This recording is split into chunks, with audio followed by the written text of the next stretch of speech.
her bio a little bit later, but just for introduction of this session.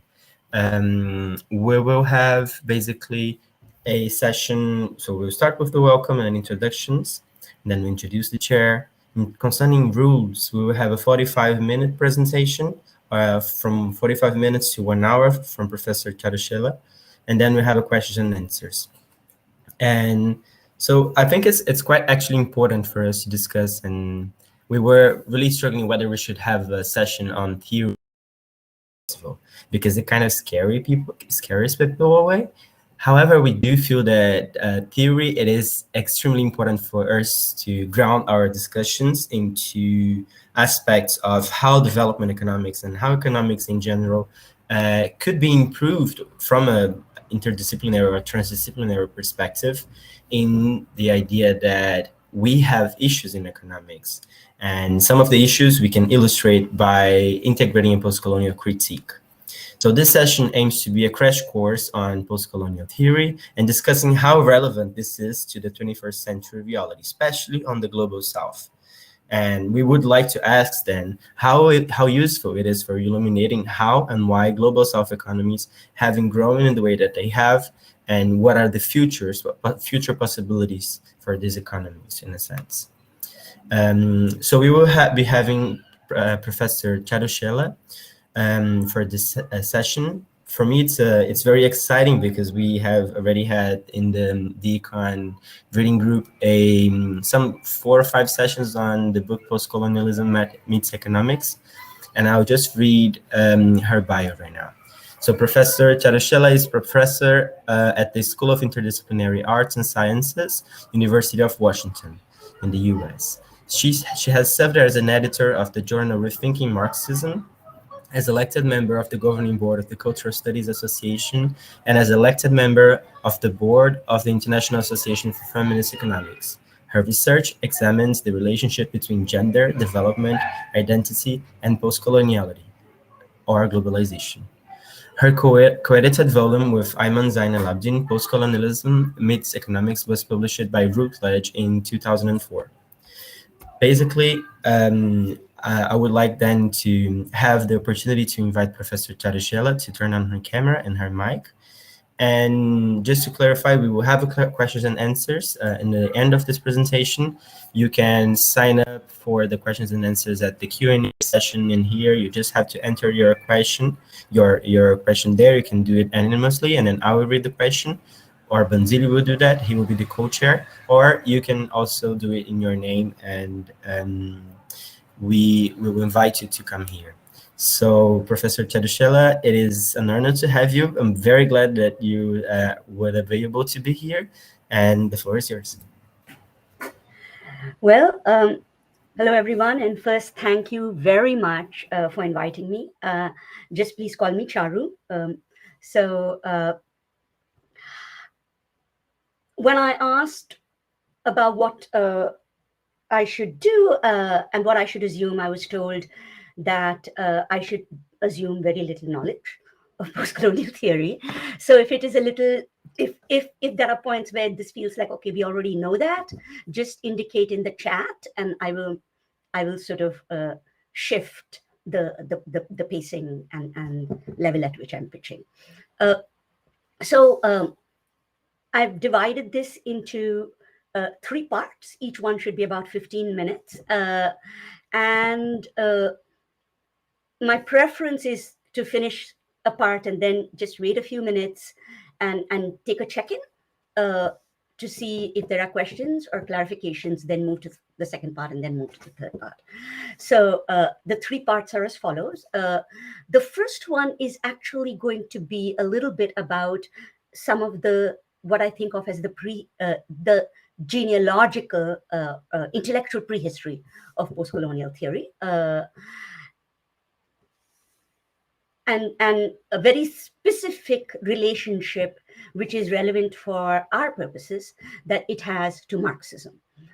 Given that I'm particularly interested, and we are particularly interested in questions of economy, it's not surprising that the sort of one of the areas that's going to end up being theoretically central is the question of Marxism and an old question in Marxism, two kind of important questions in Marxism. One on transition. This was the transition debates, which were very crucial for understanding, or the concept of a mode of production. So that's one. And the second is the relationship between base and superstructure in the Marxist terminology, between economy and culture. So, thank you. Yeah, thanks, Mate. Yeah, so that is nice to hear that you know, I can upgrade this thing. So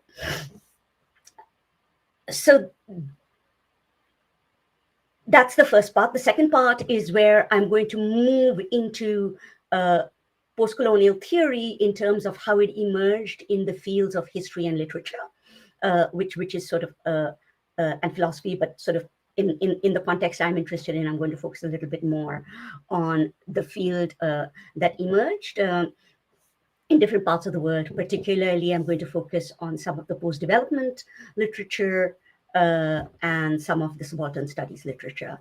And then the last bit is going to be about contemporary areas. There we go. All right, thank you. So that's the plan. So part one, in terms of the background, Marxism has a very interesting relationship to post-colonial theory because of two very particular inheritances that we get from Marxist thought. One inheritance is what I think of as a problem in Marxism, one of the difficulties with Marxism, and that is what we often refer to as teleology. It's not unique to Marxism, but a sort of historical teleology that thinks of societies as going through stages. And so in Marxism, Marx was a young Hegelian. In Hegel, these stages were supposedly the development of society, going from earlier stages, and then you get a dialectical process unfold, and then finally, you reach the sort of heights of sort of fully developed, in an intellectual sense, fully developed society where you have freedom, you have democracy, where all contradictions are resolved, and so on. This is sort of Hegel's dialectics and teleology. And what Marx says is that he reverses that. He says, no, look, the stage of a society is not what you see in the mind. It is actually an expression of what you see in everyday relationships, the material base, which is then expressed in the culture of the society. So Marx was seen as reversing Hegel's relationship between the material and the ideal, between what subsequently came to be called base and superstructure, but he retained that idea of stages. And so part of what starts to happen is a very interesting set of questions about, first, the vision of the capitalist world as this sort of higher stage than the pre-capitalist worlds. So this is a sort of legacy that we get of modernism, which is a problem that we have to address in terms of what that means for how in economics, not just in terms of neoclassical right-wing neoliberal economics, but also in terms of radical anti-capitalist, anti-exploitative left-wing economics, what is the legacy we have in terms of how we are thinking of societies as having different stages? So that's one legacy. Inside Marxism, there is another sort of set of questions that have to do with ideology or with sort of culture. And this has to do with the question of, well, if it is true that the culture of a society is actually an expression of its economic relationships, then what sense do we make of the ways in which people think of identity, subjectivity, consciousness that people have, or awareness that people might have that they're exploited, that they're oppressed? How do we make sense of whether or not people actually understand what's going on? And one of the most important figures in this regard was Gramsci, Antonio Gramsci, the Italian communist, the Italian Marxist, who had to address the question of why the working class was voting for fascists. Of course, this is a problem now globally that we are confronting yet again. But one of the things that Gramsci did is that he really elaborated in a very different way on the concept that came to be associated with him called hegemony. Now, that word hegemony in international relations is often used in a different way. It's often used to mean like sphere of power, a global hegemon. So you think of a country as being hegemonic in a region and so on. But inside Gramsci's work, hegemony was the idea that the ruling ideas are the ideas of the ruling class. This comes from Marx. And so he's like, what happens is that you learn to look at your world through the eyes of the people who rule over you, right? So this was the idea of hegemony. And so what Gramsci said is any system in a class-based society, you're going to have coercion and consent. That in fact, coercion, the sort of violence of state power, comes out when consent is least. That is, the state has to come and engage in violent force and repression most when it faces resistance. It's not going to have to do that if people consent to their own oppression, right? So this is a question in lots of places. So for example, in feminism, we are concerned about questions of identity and subjectivity. And sort of one of the very interesting questions is, what are the reasons that the women may consent to their own oppression, their own, sort of buy into patriarchy and participate in that. So it's sort of question of culture. And so hegemony was the idea, not that something is a lie, but that when you look at the world around you, common sense is the sort of way in which you make sense of the world around you, and that the way hegemony operates is that common sense is a particular angle by which you make sense of your world, and that is an angle that makes you consent to your own oppression. So, for example, a common sense that says what we need in order to liberate women. This is sort of 1970s feminist common sense. If you think about it from a capitalist lens, it's sort of a question that we are trying to address right now, that the way in which women gain liberation is if they enter the labor market. And then sort of at a certain moment, you step back and say, wait a minute, to what extent can we claim that Nike or export zones are liberating women, right? So what made that become a common sense? A particular way of thinking about what liberation looks like, for example. So feminism then begins to consent to women's own loss of leisure and sort of exacerbated overwork. So that's one example of a problematic kind of common sense. And so the idea was that culture is a sphere that sort of generates understandings of the world. So this question of culture then gets picked up by multiple groups. For example, Lukács talks about history and class consciousness, where he says, how then, if culture is created by the ruling classes, how then do we come to a different understanding of the world? How do we come to a different understanding of what we need to do in the world, what's going on in the world? So, right, so it's not that you're going to live outside culture. So how do you come to that understanding? And then Lukács actually in History and Class Consciousness talks about how do you come to class consciousness? What is the sort of standpoint of the proletariat? So that word standpoint that subsequently got picked up by feminists like Nancy Hartsock comes actually from Lukács. It's that word standpoint of the proletariat. Nancy Hartsock takes that and she comes up with the idea of the standpoint of women. And that standpoint theory is that the way you come to a new knowledge is by going back, and this is where theory matters. You don't just sort of know things. You actually, because if you just look at things in terms of existing culture, then you will just fall into popular culture or common sense. You have to go back and re-theorize your own experiences.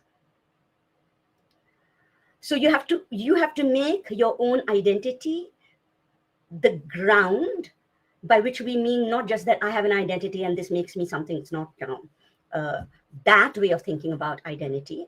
But if you go back to the Combahee River Collective, for example, where they said, which is one of the origin points of sort of Black feminist thought and what subsequently came to be called intersectionality, it's that we have to theorize why these things are happening to us, because no one else is going to do this for us. And so that context, and so you start seeing this elaborated in different ways, and that really changes how Marxism begins to look at culture. And this becomes one of the origins of what came to be called cultural studies in the US, in Britain, and then spread to the rest of the world. So let me give a pause here so that people get a sense of what's going on. I've got a problem, which is Marxism has this teleological idea of third world societies, pre-colonial societies, as a previous phase or a backward phase of advanced or industrial societies or Western colonial powers. That is one cultural understanding inside Marxism that we have to address. But Marxism also then has a set of ideas about where do these cultural concepts about the world come from? In what ways do the ruling classes come up with our understanding of what's going on in the world? All right, doing my pause here. Thank you. All right. So that's the backdrop. And now we're going to come to the ways in which Marxism ends up generating a set of questions that sort of become crucial for what came to be called postcolonial theory. So while people tend to think of postcolonial theory really often associated around three core authors, Edward Said, Gayatri Spivak, Homi Bhabha. What I would like to do is to give a slightly different anchor and a different kind of traverse for postcolonial theory. It does include definitely Edward Said as a core figure. For me, it also does include Stuart Hall and sort of cultural studies, because they were also asking very similar questions about the relationship between race and sort of ideas people had about the backwardness or sort of criminality or lack of intelligence of African of the African diaspora in England, in the US.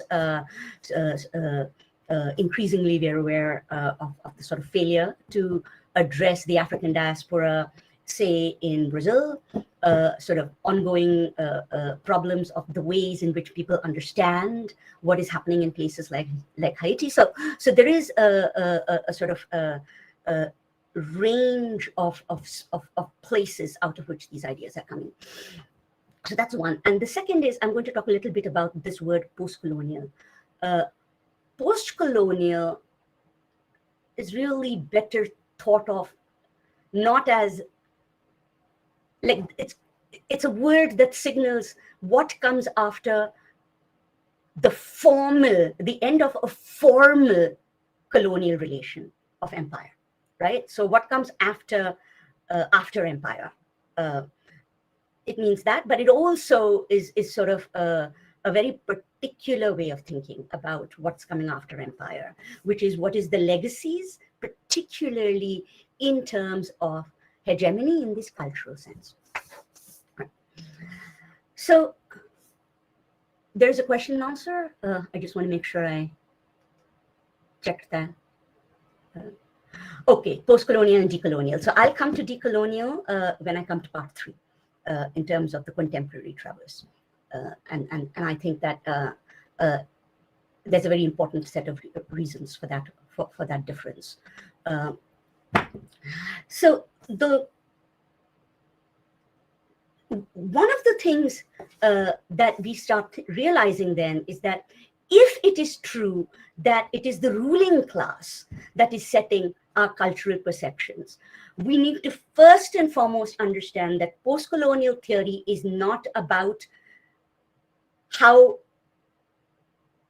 third world people think differently from first world people, right? Because there is a relation, a colonial relation. Just as feminism isn't just that women think differently than men, but it is the idea that the ways in which we teach women to think and we teach men to think are both expressions of male dominance. And that in order to end male dominance, we actually have to, we can't just say, oh, let's look at what women think, because that common sense is also an expression of patriarchy. So this is the first and most important thing to realize. Post-colonial theory requires us to not think that what we have to address is to just bring forward the thoughts and ideas and sort of things we've ignored that came from the third world. Because the whole point is that those ideas, those common sense ideas, are in us. So the reason this starts to matter is because part of what's at stake is that after independence, it became very clear that most third world countries, once they became independent, essentially replicated the nation state form, engaged in practices of economic development, efforts to industrialize, did not address class inequality, and sort of, while there were efforts to think of, say, sort of South-South alliances, Bandung, and so on, the sort of way in which this was put together was not enough to really change relations. And it was a realization that you can't simply imagine that you will be able to change global relations just by replicating or becoming your own superpower or your own industrial power or something like that. That at least that was not what independence was meant to mean. If it meant sort of mass freedom, mass liberation, that wasn't happening.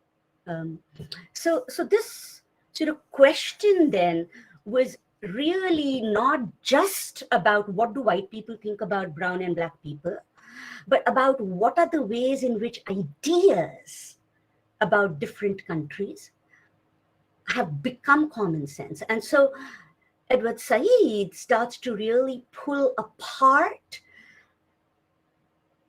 the concept of Orientalism, where Orientalism is not is ideas about the Orient, which aren't false, but which are sort of at an angle. It's a particular lens that looks at the Orient and says, oh, these people are barbaric, they're uncivilized, they're backward, or they're decadent, they're sort of not that good. Or if you compete properly, then it would be like, oh, they're wily, oily Orientalists, they're traders, right? So what he's pointing out is that that it's not that the Orient was good or bad, it's a location. Any human society, any human culture has good and bad. It has the entire gamut or range of human behavior. You can't just think that XX society is good or XX society is bad. I mean, that's just not a very useful way to think of the social world. And so, for example, one of the points Iman makes in her introductory article to Postcolonialism Meets Economics is that the underlying problem is that people imagine that the way you move forward in order to challenge colonial legacies is that you keep talking about the good things. So that, in other words, what you're starting to do is you're buying into that binary logic where, they say, oh, so think of this in feminist terms, people say, oh, care labor, how is that actually a contribution to society? And then you turn around and say, no, care labor is so important, right? And at a certain point, you want to ask yourself, wait, what's wrong with women just, forgetting the children for a while, going off and having fun? Why is it all about justifying this labor, which some of it is nice, but honestly, cleaning the toilets is not that great. So this sort of reversal traps you. And that's what nationalism was. Nationalism ended up being this sort of anything that the West said was not good about us, we suddenly have to say that is good about us. And so it becomes about, are we good, are we bad? And Iman says, look, unless you are able to see that, say, for example, Northern Africa is allowed the full range of human emotions, potentialities, good and bad, class dynamics, social dynamics, you don't actually have a good way to do social theory about that place. And the reason we are stuck here is actually because, and this is where Edward Said comes in, he says that the ideas we have about the Orient, whether we say that they are great or whether we say they are backward, at the end of the day, those are ideas which are about Europe's self-creation. They're not actually about the third world. They are actually about the first world. So when someone says, well, I'm entrepreneurial and y'all are like merchants, wily traders, right? I mean,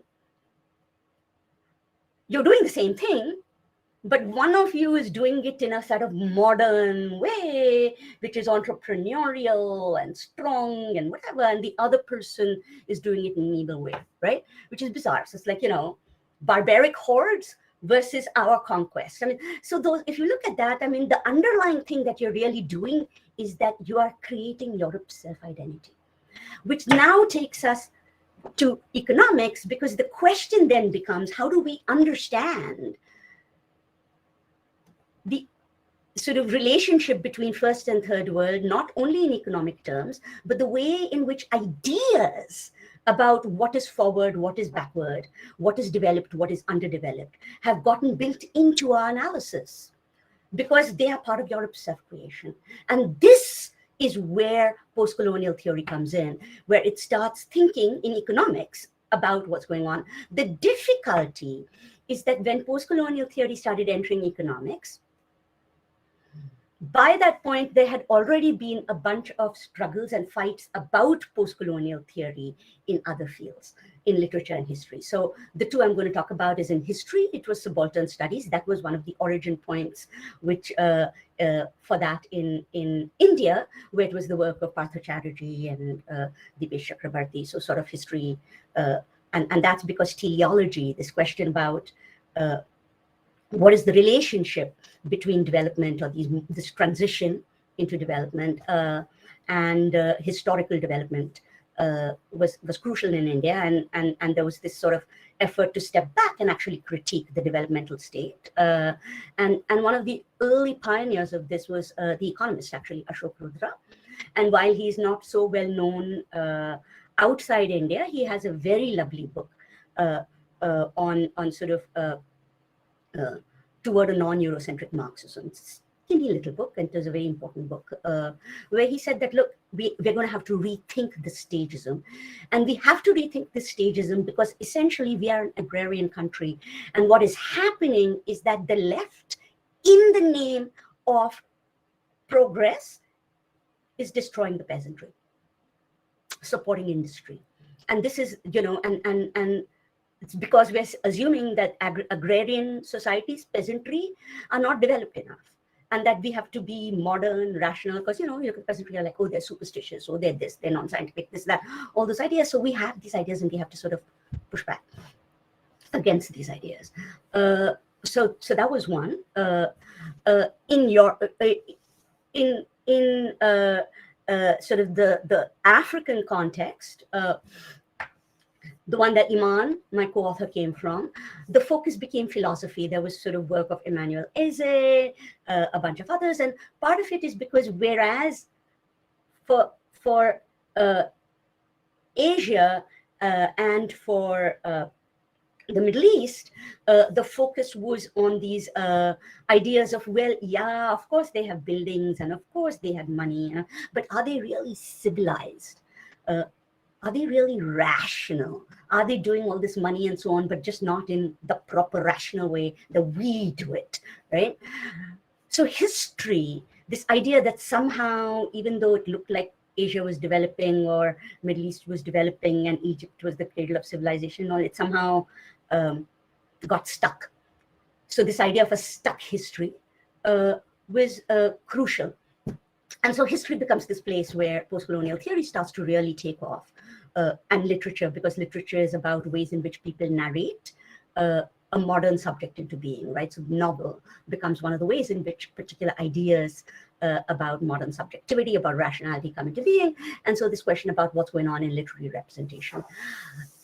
In Africa, the work that started emerging came around philosophy and around tradition, partly because oralism was seen as not having a source of history. So Africa became represented as sort of either dark or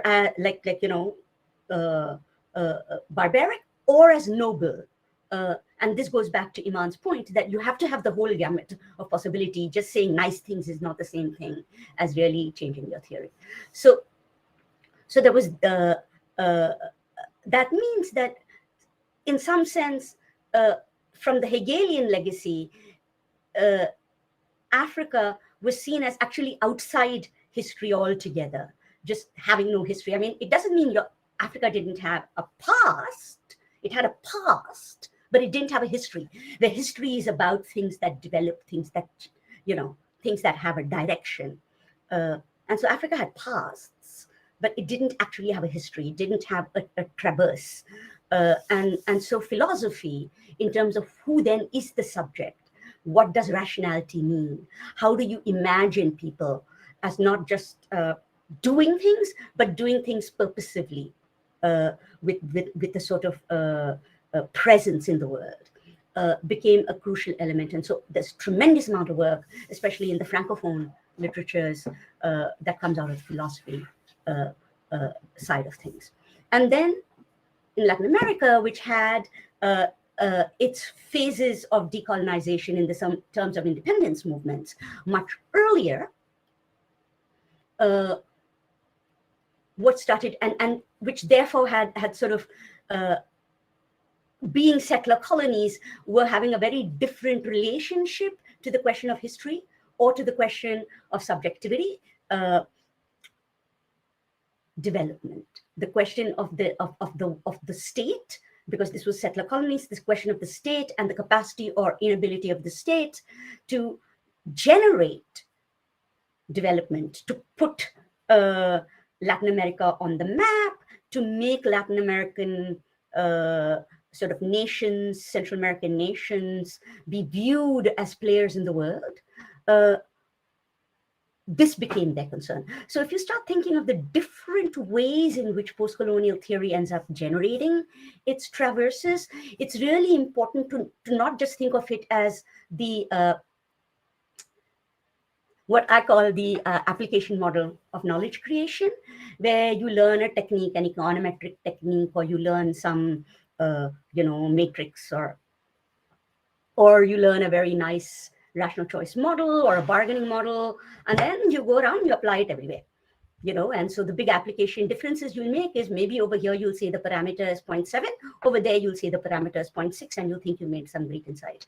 So in the same way, postcolonial theory is not about taking a theory and then just applying it. It's about trying to think about what is the problematic, what is the context, an issue that people were trying to figure out, and how that theory then moved. So the final place that I wanted to sort of go back to was Stuart Hall, and sort of the importance of recognizing that questions of intersectionality and race, as they were being brought forward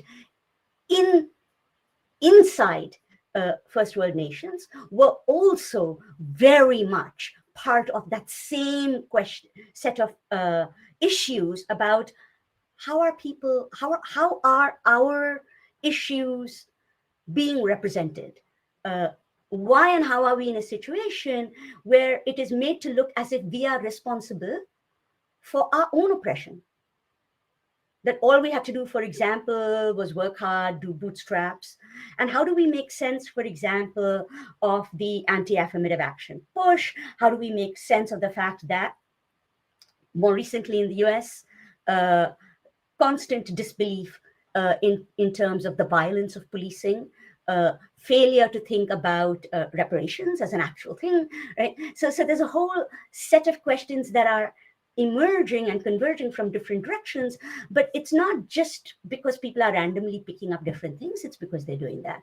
Where I want to pause before I go to my third part is that if you think of that as the context out of which post-colonial theory emerged, it's not surprising that post-colonial theory itself is a very uneven field. For example, sort of focus on nation states meant that we didn't do a lot of work on settler colonialism. So this is going to bring us to the decolonial question in a minute. Similarly, we weren't really good at thinking through internal dynamics of race and class within nation states. We were sort of so overtly focused. So in the Indian context, for example, complete ignoring of the caste question is very revealing. Right? And this is all our problems came from Britain, apparently. And so apparently there was no problem until the, right? So there is a way in which theory has to move in order for it to maintain its relevance. And so that's why I think that this final prompt, which was, what is the relevant for the third world today, to me is not just like this applies to third world, it doesn't apply to first world, or post-colonial theory is about what third world thinks, but in this particular sense, that what are the kinds of questions and issues we want to take up if we want to rethink economics, for what purpose are we rethinking it? And for what project are we rethinking it? That is, I can rethink it critically by saying, okay, what's wrong with neoclassical economics? And okay, I can even say that, oh, there's real problems with the IMF, World Bank, we need to stop doing that. According to me, that's a pretty low bar. I'm not as bad as the IMF, shouldn't really be our aim. We can aim for a bit better than that. And so I think that the way we move forward then has to also really think through what are the types of questions we want to raise, what are the emergent issues we want to address, and where then inside our theoretical frames are we seeing these trapped points, are we seeing these assumptions which block a sort of ability for us to figure out a sort of shared projects, political efforts that can work together. So before I move any further, I just wanted to do a quick check-in and see if that was a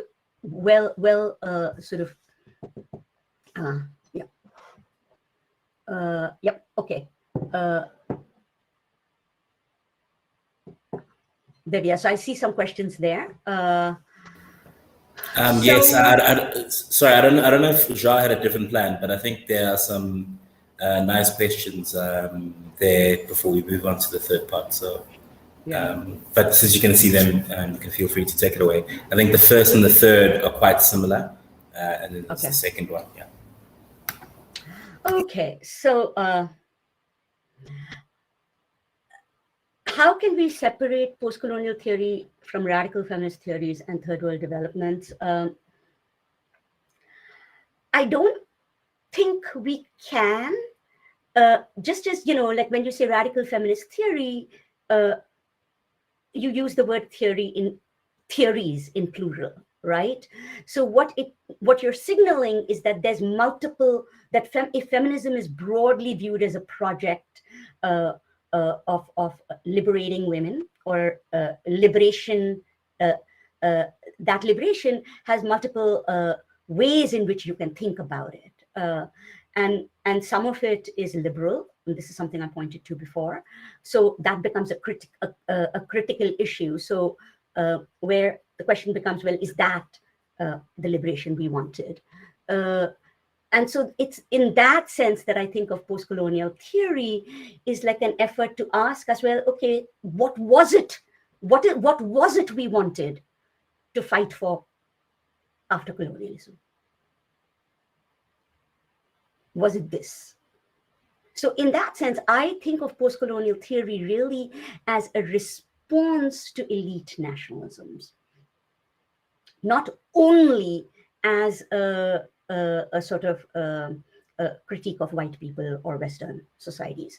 So it's in that sense, for example, that if you think of cultural studies, Stuart Hall is sort of also taking on or addressing this question about bootstraps mythology, as it would be called in the US, or sort of some of the vocabulary about cultures of criminality that were emerging in Thatcher's England.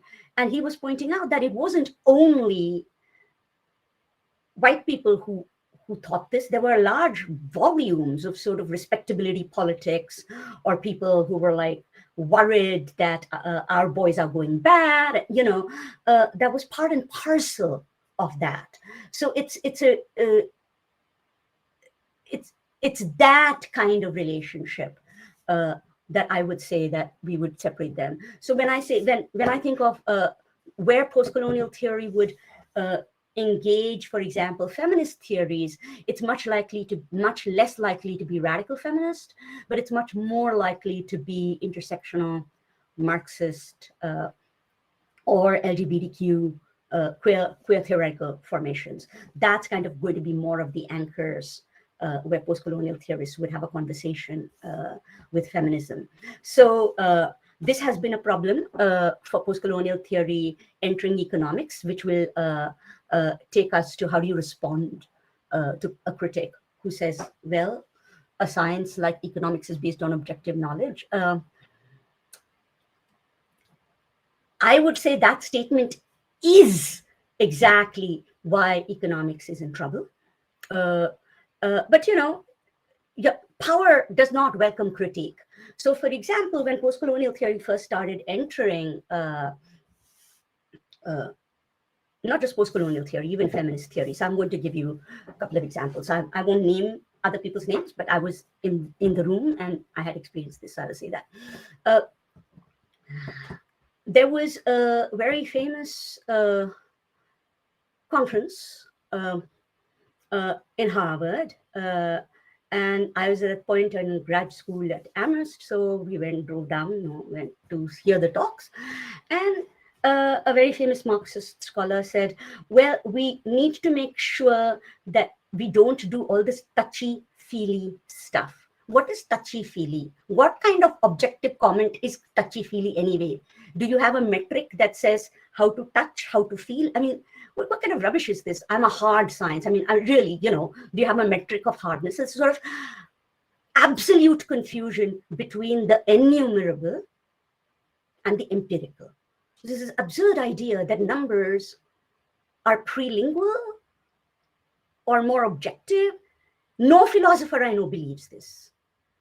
Only bad social scientists believe this. So that's, you know, that's one thing. The other thing I remember is there was a presentation on how to bring feminism, how to raise feminist issues in economics. A very famous bargaining model creator was like pointing out, one of the early creators of this, he was pointing out, of course, all these panels were bunches of men who would come and sit at the top and try and tell us feminists how we are supposed to do feminism. So sitting at the top, and he's like, this is the way you understand questions of labor market and women's entry in the labor market. And a friend of mine, who's a grad student, now she's a prominent economist in her own right, but she stood up and she said, look, in my field work, I'm beginning to see the following kinds of patterns. So it doesn't seem like your analysis applies. And he didn't say she was right or wrong. He essentially said, well, I'm not saying you're wrong, but this doesn't sound like economics. Shouldn't you be in anthropology? And it was like, you just told someone they should leave the profession even if they're right. Right? So at a certain point, you just have to let it go. I mean, it's the tipping, we are at the tipping point in the profession right now, I would say. There's questions emerging. It's very clear that we didn't at all answer properly what to do about most of the key crises in the world from our profession. It's very clear now that what we have done has been, in the name of our profession, has been brutal and immoral. And I think that it's a tipping point. I think that you don't try and persuade people. When they're losing, why are you trying to persuade them? They will come to you. You won't go to them. That is power. Power is not, power, you will come to me. And they are. So that's what I would say. How would I respond? I don't think we need to. The way in which we address this is that different standpoints shouldn't really matter. It's like, well, if that's the case, then why do you have a Western standpoint? Your standpoint shouldn't matter either, right? That was the answer we did not know how to give the person who said, well, you should be in anthropology. It's like, well, you're just telling me that you've got a standpoint. That's what you're telling me. If we're objective, then why should she be in anthropology? Why should her data suddenly not count, right? So that's the thing. And that brings me then finally to post-colonial theories, decolonial theories. I do think that earlier post-colonial theory, we were realizing that there were embedded ideas about Black and brown bodies, about third world cultures and societies built into existing models. And it came to the point where when you would point out, for example, it's an old example, the veil, for example, obsession about veiling, and a failure to really think through the diverse forms of veiling and the diverse ways in which clothing norms all across the world enable or disable. So then it became like, well, the veil is good or the veil is bad. And that was part of the point we were making, is who can make such a judgment? It depends on when, where, how, with what purpose that happens. If it is mandatory veiling and forced by a state, it is a problem.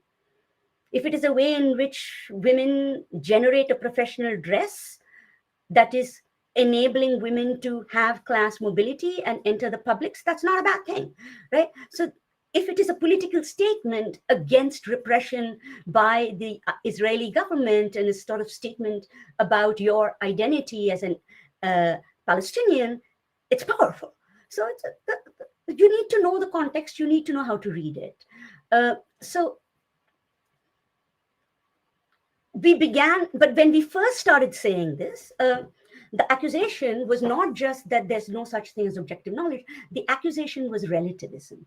The accusation was that, well, if everything is based on standpoints and ideas and cultural, then who can say anything is right or wrong? Anything goes, right? And that, I think, is because people confused the concept that culture is created to mean, therefore, anything goes. You can't say anything is good or bad. And, and that makes no sense at all. I mean, a chair is created. It doesn't fall from trees. Somebody has done some work on it. It's created, but I hardly claim that it's not real just because it's created, right? So instead, the questions you ask are, what is the function? What is the purpose of this cultural construct? What is it enabling? What is it disabling? What does it allow us to do? And so it's in that sense that the decolonial perspective emerged.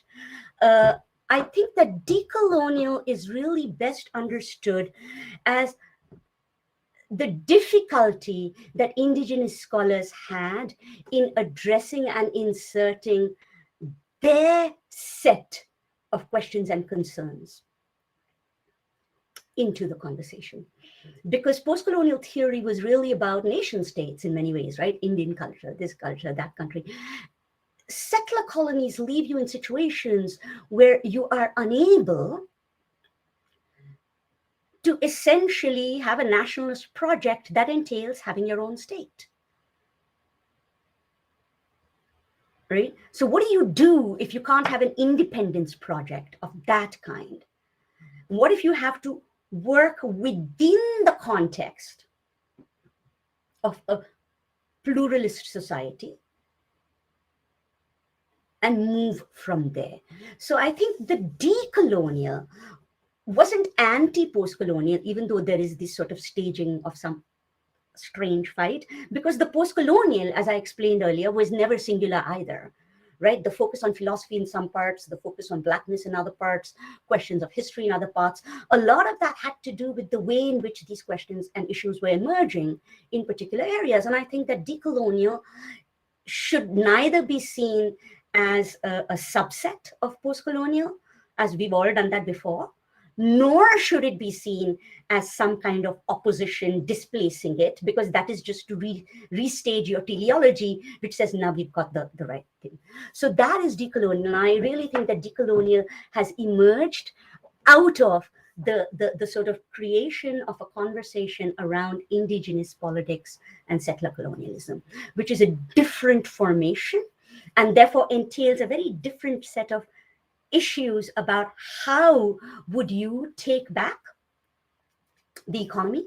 How would you take back governance?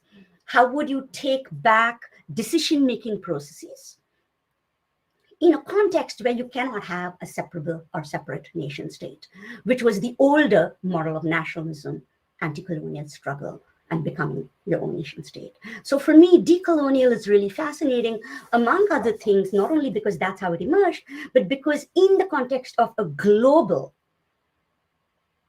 economy, we may really need to start thinking not in terms of nation states where each country will solve its own problem. Also because nationalism has proved to be quite traumatic and terrible in its consequences for large parts of the world. Third world nations, remember, to be truly post-colonial, you don't just romanticize, you have to actually allow the whole gamut of political possibility. There is a rise of global fascism. There is a real problem of class dynamics and internal inequities that we have to address.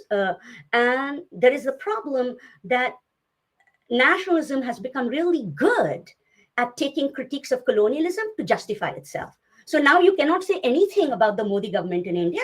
Anything you say, you are anti-national, you are Western. This is not where we want to be. And so this is why I find the decolonial is not only about indigenous people. It is actually about foregrounding a set of issues that settler colonialism brought to the fore, which I think are about how do you entail what has come to be called post-development. How do you the post in post-development is kind of like after development. It isn't about recovering a pre-colonial. It's about rethinking what we will do. It's not just, oh, we don't want to develop. We just want to be frozen in time with whatever we used to be before. It's like, what are we going to replace that old idea of industrial development and so on with? What new kinds of initiatives and ideas about living with each other, living with nature, showing responsibility toward both the goals that we have for our economic and material lives, and also the processes and mechanisms by which we will attain those goals. I think that's really what we're trying to foreground here. So to me, finally, in terms of out of all the critiques that were made about post-colonial theory and decolonial theory, to me, the worst critique is the one that says, oh, they're about romanticizing indigenous people as if they're perfect or they're past and so on. If you're doing that, if you're going on and on about, oh, they're so close to nature and they love their ancestors and so on, you are just engaging in the same colonial nonsense. You're failing to see them as people with ideas, thoughts, purposes, capacities to engage and think about and address the issues they face in the world. So that's where I want to stop. Any questions you have? Let's go on to Q&A, additional Q&A. Could the issue of climate change be harnessed to tackle the global inequalities rather than hamper it? I actually do not know if there is any way that you can tackle global inequalities without addressing climate change. Partly because we are really underestimating the extent to which climate change is a hazard for food security. And without food security, you cannot tackle any kind of inequality. So I think that, to me, that is one reason the decolonial perspectives issue, which is not just which has a very material basis in the question of how do we actually, when you have a settler colony and you can't just go off and make your own country or your own nation state, but you have to actually figure out a way to work with the people who colonized you, what do you do then? I think that's kind of where we are with the climate change issue. I think, so we often talk about, Iman has an article where she had a paper where she talked about, I don't know if it got published or not, but she talked about, for example, framing. We often talk about Europe's migration problem. It is not Europe's migration problem. It is only Europe's migration problem if you think that a problem exists the moment it hits Europe's borders. This is Africa's migration problem. The problem emerges because of the aftermath of vast volumes of sort of underdevelopment, ecological destruction, militarization, mining, that has left people devastated, all right? And people, it's not like until they tried to cross the Mediterranean Ocean or tried to enter Europe, it's not like there was, they somehow magically appear on that border. Vast volume of migration within Africa across multiple kind of traverses has already been taking place that brought them there. Same thing here, sort of this idea that there is a border problem only when people hit the southern border of the US. Until then, there is no problem. So this is the kind of framing that I think we are trying to challenge. And to me, addressing climate change is at that level. I don't think you can get food security unless you address it.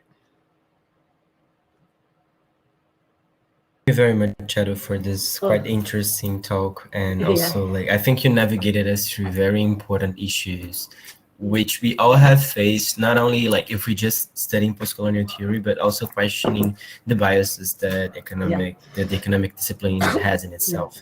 And thank you also for sharing the experiences that you had when you were a student, because I do feel that a lot of us relate to that. I've been through the same process of someone telling me that if you want to do that, you should do anthropology, sociology. So it is very motivating to see that even though these things have not changed, we know that we can find support not only in our networks, but also in scholars who have indeed made their own academic life and their academic career on something that would not be seen as economic. So just like to thank you.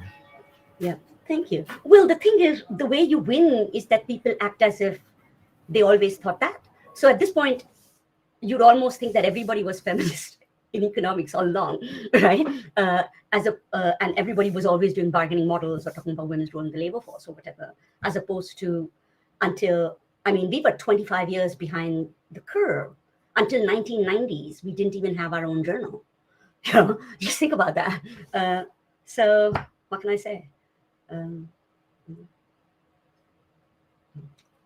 Having this kind of exchanges really makes us try to look back and know that we have changed reality, but there definitely is still a big path for change within economics. And that's exactly taking me to one of the questions. Go on, Anthony. Sorry to jump in like this. I thought if I could ask a question. Yeah, definitely. Yeah. So on this, I don't know if it's now heading towards wrapping up, even though we've got a lot of time. Or rather, I don't know whether we're heading into the third question. But my question is on some of the questions of how the theory applies in different regions in the world. And this theory comes from a more like a research and like intercontinental connections. How do theorists as academic practitioners, how do they collaborate across different continents? And what are the similarities and differences in that? as a broad question. And kind of the position I'm coming from is to say, well, there's this theory and where it comes from, but what's the state of play within the theory now? Some of us will be we're in postgrad economic studies or postgrad other forms of study. So what's kind of the current trends and current that are happening now in the field? So both those elements of the question. Right. So I would say that so when I talked about, so I did finish the third part. So when I was talking about how the theory has to move based on the particular sets of problems we're trying to address. And so when I was talking about the decolonial, post-colonial, I was trying to indicate what are the areas we need to be addressing now, which brings me to the question of the state of play. I think that some of the things we need to think through are twofold. One is that there is a certain kind of politics, which is what Judith Butler called the politics of invisibility. When you are invisible, you want to be seen. You want to be seen. You keep pushing, right? Then there is a politics of hypervisibility. Suddenly you are seen. But the moment you are seen, you then become something that the state or the elites find they can draw on, right? So think of feminism. For a long time, gender was invisible. Now suddenly, World Bank did engendering development report. We are part of millennial development goals. We are visible. How visible are we? We are going to work ourselves to the bone to solve the world's problems. Women are going to care us. Women are going to become the agriculturalists of the future. Women are going to nurture the babies for free. Women are going to do microcredit and be new entrepreneurs. We have become gathered up.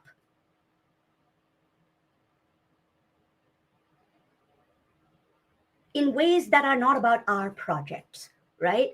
And so a different politics has to emerge where then we started, so after first saying women need to enter the workforce, then we started questioning what's going on. What exactly does it mean to enter the workforce? Is this actually what we wanted? Started having a sort of bigger focus then on work-life balance, on harassment, on things like that. But now I think Kathy Weeks, and sort of like the problem with work is right. She's like, we are obsessed with justifying work. Think about how little time we spend thinking about leisure in economics.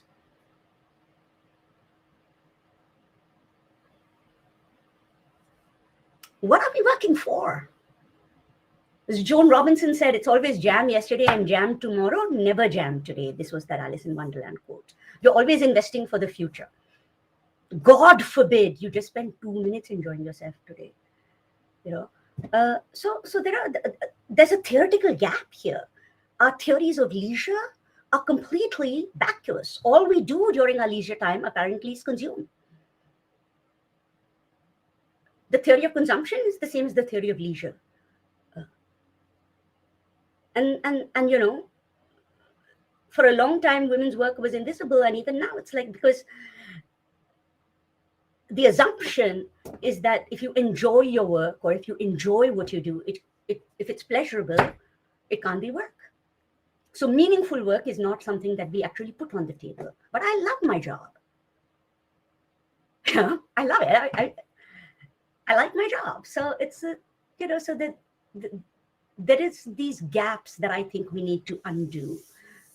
Because I don't think that we can actually address the economic issues of inequality until we undo this Calvinist approach to the sort of almost moral obligation to work and work hard all the time that we take as a basis for our economy. So there was so there are theoretical places that we have to go. And what makes it institutionally difficult is that it's always been true that it was these global institutional movements that have been part of knowledge formation. So for example, going all the way back to the Black Jacobins, I mean, there was, or the transatlantic trade, slave trade. I mean, there was movements of people, there was movements of goods, right? In fact, after World War II, with the rise of nation states, borders actually became tighter as opposed to this idea that it used to not be so tight and now we are globalizing or anything like that. We view the re-globalization of the world as a new phenomenon. But until World War II, the whole point of empires is that borders were porous, mass movements of people. Where do you think these diasporas came from, right? Where do you think these settler colonies came from? So, and it's always been institutional moments where people meet. So in terms of feminism, don't forget the role of the 1985 Nairobi Conference in actually constituting third world feminism as a project that put economy on the map. 1995, Beijing, it put the sort of moment when we began to realize that we need our own summits, because now these UN-based summits are being controlled by the governments. And that's where these sort of alternate summits start to come, right? It was really important that we had the IAFI conference. For me, one of the questions is, how are we going to do this in a way that's both ecologically sustainable, because those flights are terrifying, and in the context of pandemics and in the context of affordability, because I do think that accessing conferences is an expensive proposition. So I'm beginning to think that we're going to need to create our own institutions. And I think what is happening right now with Rethinking Economies is an actual example of how the knowledge formation works. You come together, you have a problematic, you meet other people from different parts of the world, and you start figuring out your answers and your theory in relation to what you're trying to do. So institutionally, it's not clear to me that the academy is necessarily going to be the central place for radical dissident thought anymore. I think places of meeting are, conferences are, but unless we can change the structure of tenure promotion, grant writing in universities, then essentially there's going to be a divergence between what you do for your job, what you do for your living, and what you do in your political life. So I'm not feeling very hopeful that it is going to be inside the university that the radical change will come. I think the university will follow what is happening in the social movements in terms of, say, for example, Black Lives Matter happens first, and then there is a substantial effort to rethink what is happening inside the university around Black studies, for example, right? Efforts to do alternate ecology, decolonial politics, or rewrite constitutions happen first. Dalit lives movements happen first, then Ambedkar studies emerges. So I think that the university is lagging, and I think that's really the truth about where we are. The good news is that if the university is lagging, that really means that for you, it's great, because nobody's done this work before. Nobody's done your dissertation work before. Everything you do will be fresh, and you will have fabulous volumes of data to collect. Yeah, good news. I love it. Thank you for the optimism injection right now, because that's exactly what we need. I would like then to also take this opportunity to invite Kristen to ask her question. We have a question from Kristen and a question from Michelle. Maybe we start with Kristen and then we'll go for Michelle. Maybe the tech team can invite Kristen to turn on her camera.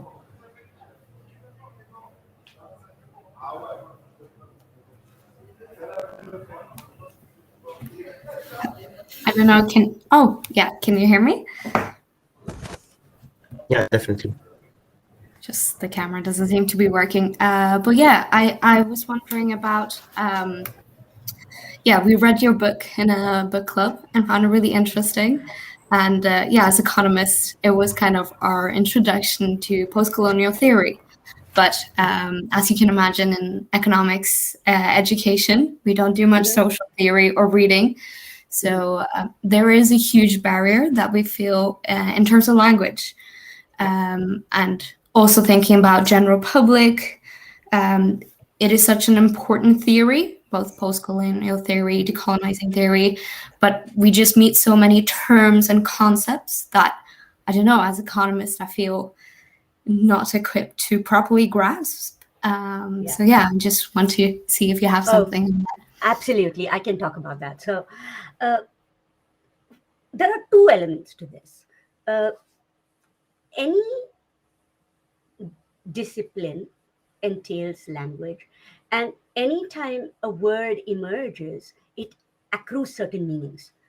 And if you want to change, because remember we were talking about common sense, if you want to change the thinking, you can't just keep using the old word because it's got too many associations. So part of the project then does actually lead you to come up with new words because you're trying to put new ideas on the table. It is an unfortunate element of how this works because of the way culture works. But that said, I mean, the word efficiency, for God's sake, everybody, like my students, they all want to make sure that we meet a goal of efficiency. Who actually understands what efficiency means? I mean, if people actually understood what Pareto efficiency meant, they would be horrified, right? So it's not as if we don't have our words. Opportunity cost, who thinks that way? I have to spend ages convincing people that opportunity cost is even remotely meaningful. And as I said, if you look at that concept, it's this ridiculously Calvinistic concept that every moment of your time is wasted if you're not using it for something. And if you use it for this, then you're not using it for that. And the sort of obsession with scarce resources still has not managed us to get proper resource management going in the world. So what is there? So that is one thing. So it takes time. There is no doubt about that. But also remember that we are saying this now. There's been a sort of ongoing idea that, Spivak is impossible to understand. I was trained as an economist, right? Too. It's not like I had I had no training in any of this. I had to just figure it out on my own. You read enough. The good thing about being an academic is you're kind of paid to read, or at least you're given time to read, so that's good. But the other thing is words, as they circulate, start taking on meaning and you start using them. So think of queer. At this point, everybody knows what you mean when you talk about queer politics or LGBTQ. Butler was given the worst writing award for bad writing when she started talking about gender instead of sex or identity, right? I mean, like this idea that gender is performed or the idea that gender is created. Today in pop culture, it's not just inside academia. Most of my nephews and nieces take it for granted now as an ordinary idea that they have among themselves in their schools, right? So part of what happens is as ideas circulate, they will start accreting meaning. That moment when they suddenly cross the barrier to become intelligible is actually a danger moment. That's the moment when that idea is going to become available to become common sense. That's what happened to us when we talked about liberation as work. Women have to work, right? First, people would be laugh at you, like, what are you saying? What's going to happen to the kids? Now it is taken for granted. That's our danger moment. So it's not that these words aren't hard. It's that you want to start thinking about, well, okay, what are we trying to do with this? What am I trying to get at with this idea? I find that usually I can make sense of these words if I try and think of the issue I'm applying them to. That's why I don't find the application of theory model to be very useful, because that is that first you learn what opportunity cost is, then you apply it. Whereas opportunity cost, I mean, I had to first figure out what's the issue, then it started making sense, right? I mean, like if I think of the fact that now I know what it means. I know what it means, not because it's a way of thinking that most of us do, but I had to try and think of an issue. And when we teach, we use examples. We tell students, well, think about what will happen if you took this class, or instead you went to the theater, or you did, right? We give examples. That's the way it makes sense. So for me, the best way to make sense of what's going on is to think of what's the issue and what are they trying to apply this word to, right? And then it will start making sense to you. If you just try and read it as an abstract theory, it won't make sense. So that's why I actually don't think it is a good idea to begin with post-colonialism meets economics, because it was written at a particular moment in the profession. And so you have to remember that moment in the profession in order to understand what we were doing. It was not a moment. I mean, we were what? When Iman and I met, we met because we both had joined Franklin Marshall at the same time. We had just finished grad school. And we started going to conferences, feminist economics. We thought, oh, we have found our peeps, finally feminist economics. And we found that the feminist economists were filled with all these ideas about backward third world women. It pissed us off. That's why we wrote this book, because we were really angry. So there's a purpose, but there is also a certain anger behind the book, which was why we felt we had to find the most powerful weapons we could find, which was post-colonial theory, to hit back at all of these people who were saying, oh, backward, we have to develop the third world women. Because feminism in economics remains all about developing women. Except now we don't use the word developing women. Now we are going to empower them. What exactly that means, who knows? But now it's kind of, that's why that book came to be. So it helps to kind of think why I wrote it. Yeah, there you go. Just to bring Michelle in. Thanks so much, Vandile. I'm having a minor freak out moment because I think my post-colonialism meets economics has maybe fallen apart. It has so much notes and tabs in it. So I lecture here in South Africa as an economics lecturer. And so part of what I would be so keen for us to discuss a little bit further is some of the work that Sabelo Ndlovu-Gacheni has recently been writing about. And one of them is to kind of talk about the 10 Ds of a decolonial turn, of which one of them is de-disciplining.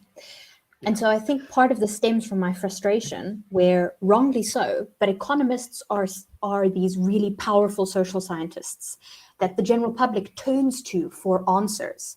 And then we love to not be humble and to definitively just want to give the ultimate answer. But part of my question is related to, wouldn't it be worthwhile for us to try to break down this idea of what a discipline even means, especially if it has a lot of colonial history behind it? And I don't know, does that involve trying to give more power in the broadest sense to sociologists and anthropologists and saying, I'm proudly not an economist? Does that mean trying to redefine what economics even means? Does that mean trying to get the general public on board to just think of social scientists more broadly?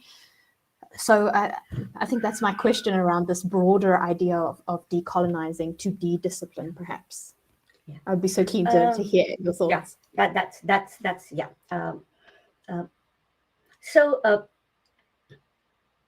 my traverse is that, so as I said, Iman and I met when we were my first tenure track, Franklin and Marshall, we were colleagues, and I wanted to become interdisciplinary, and I got an opportunity to switch into women's studies. So I continued to be in economics in terms of my work, but I was given a bunch of freedoms because I moved my line. I went to the University of Hawaii, and I earned my tenure in women's studies.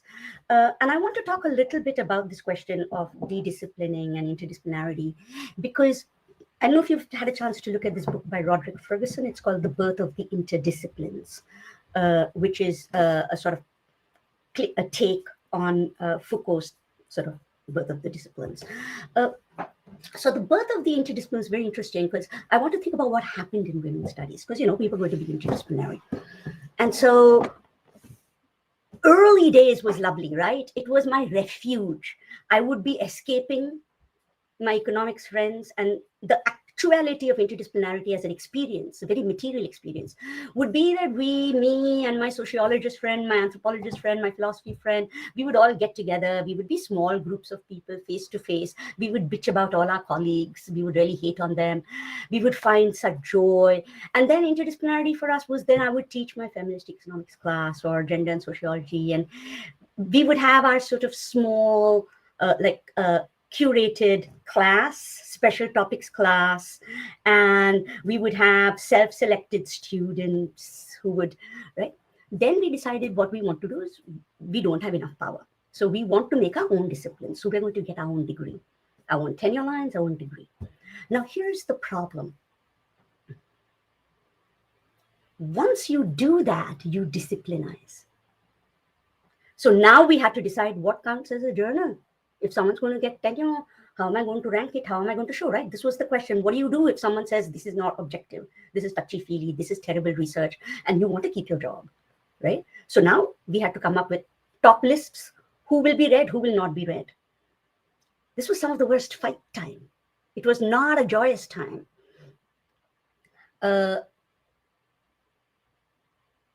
What makes it a discipline? Is it just a congeries of like, you take one social class, a grab bag, like one social class, one anthro class, one, does it have a coherence?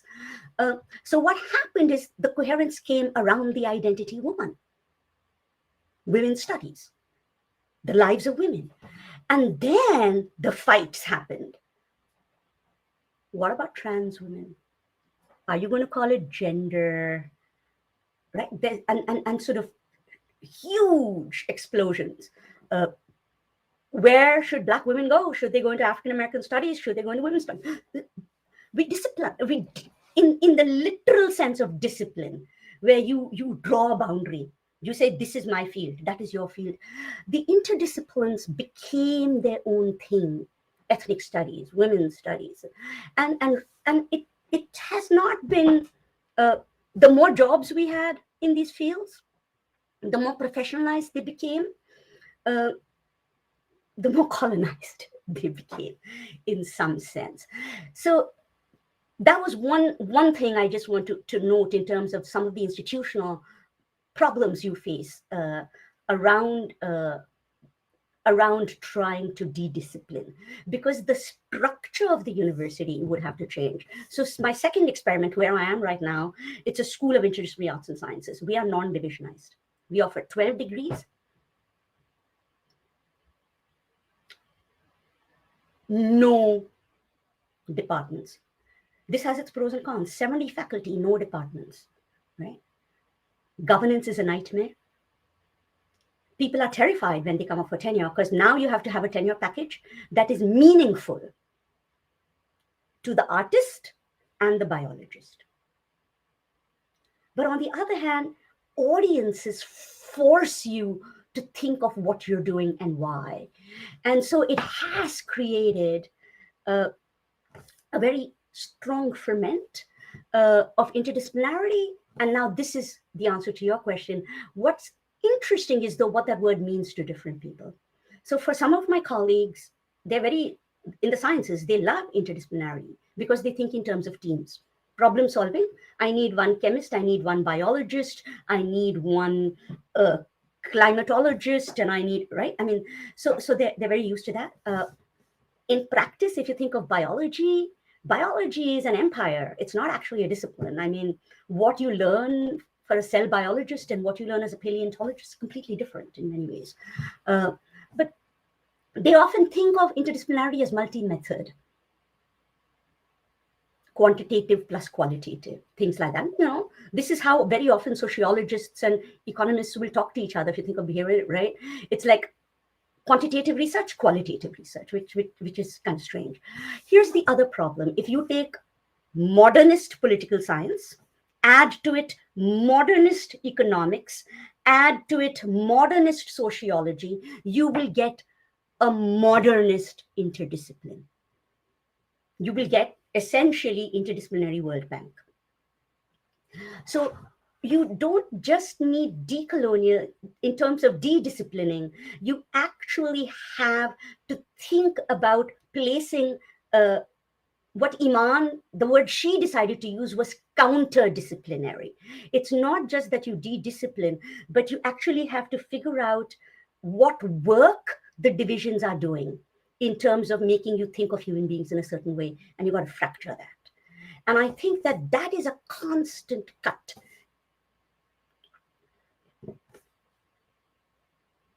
And it's a constant chipping away. I don't have an easy answer to how you do it beyond the sort of repeated turning.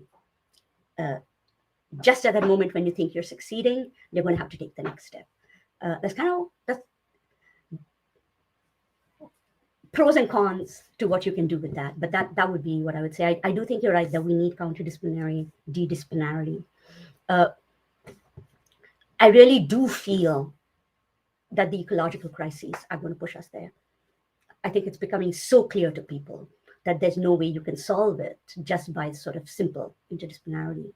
And I think that it's being that the questions are driving how we provide the answers, as opposed to the disciplines driving how you do things. So, for example, the most political group in my university turns out to be the biologists. Absolute. And when I watch the sort of sense of urgency they face, I feel a certain sense of urgency myself. But yeah, so